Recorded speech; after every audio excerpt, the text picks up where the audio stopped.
Hello, and welcome to another celebration of Bourbon Appreciation Month with me, Don Kavanagh, the editor of Wine Searcher.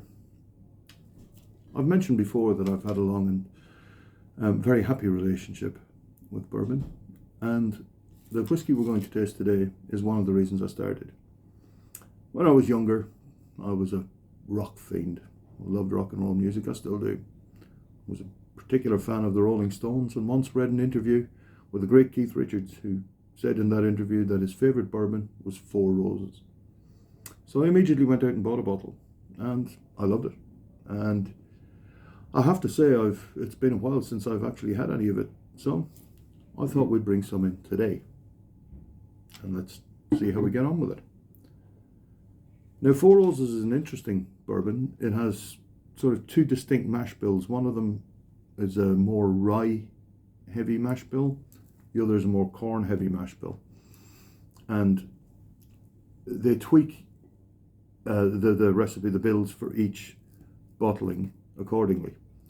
The standard Four Roses that I'm drinking today, and I say standard, but it's anything but, is very much a four on the floor rock and roll whiskey. It's got pretty much it's the best of both worlds.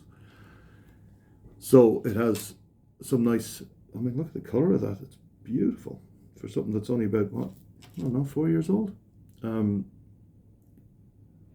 So it has a lot of big things going on. There's a lot of drums, a lot of big bass, screaming guitars. First of all, you've got a very strong peppery note right above the top as soon as you put your nose in the glass.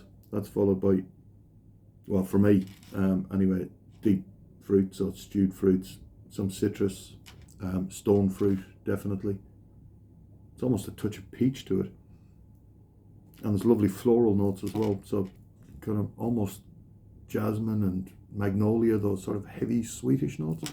A lot of that comes from the vanillin aspect of the cask aging.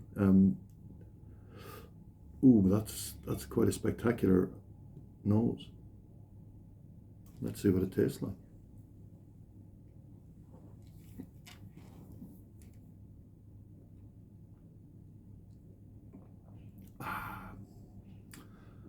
Let that roll around your tongue for a while. Honestly, beautiful. Nicely viscous on the palate, on the tongue. It tastes like, it genuinely tastes like you got something in your mouth. It's verging on oily.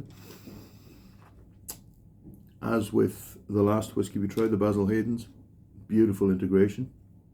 There's no set borders between the different flavour components. Everything's nicely rolled into one. Oh, it's a beautiful finish. Very, very long, rich, warm. Not much in the way of a burn. It's not like this is just some kind of cheap spirit. It's not. And it's absolutely lovely.